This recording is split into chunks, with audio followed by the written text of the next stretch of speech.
Уже работая в школе, мы со своими десятиклассниками ездили в специальном поезде. Назывался поезд «По семи параллелям». Начиная отсюда, от Сыктывкара и заканчивая Воркутой. Это был специальный поезд.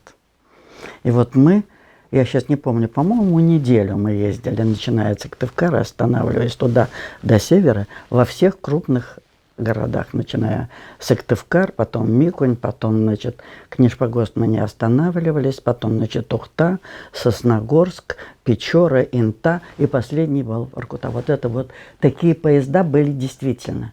Вот это как туристический был поезд. И туда собирали ребят в основном, школьников, которым показывали, вот так и назывался, «По семи параллелям».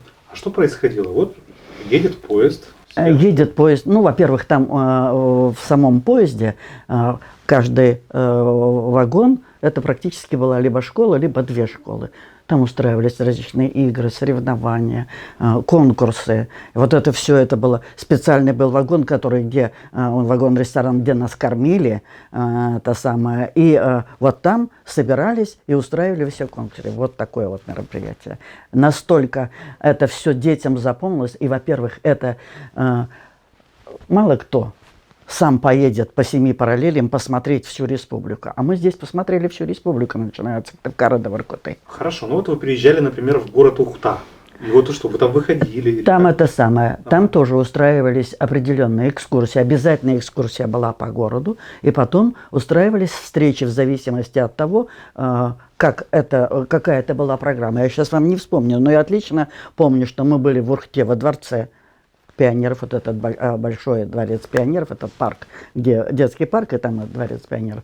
В Сосногорске мы встречались, по-моему, в депо Сосногорске, он же большой узел Сосногорск, железнодорожная станция. А в Воркуте нас возили на шахту. А поскольку это была поездка на весенних каникулах, март месяц, здесь уже была весна, а туда мы приехали, когда вышли в Воркуте, как глянули на сугробы до второго этажа стоят, до окон второго этажа. У детей просто это. А потом вывезли нас на шахту в тундру. Вот это вот впечатление.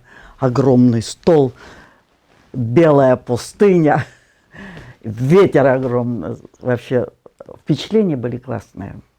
Это очень здорово. Детям, тем более, ездили, ну, будем так говорить, не малыши, а уже дети, десятиклассники, девятиклассники. Я со своим классом ездила как классный руководитель. Вообще это было здорово.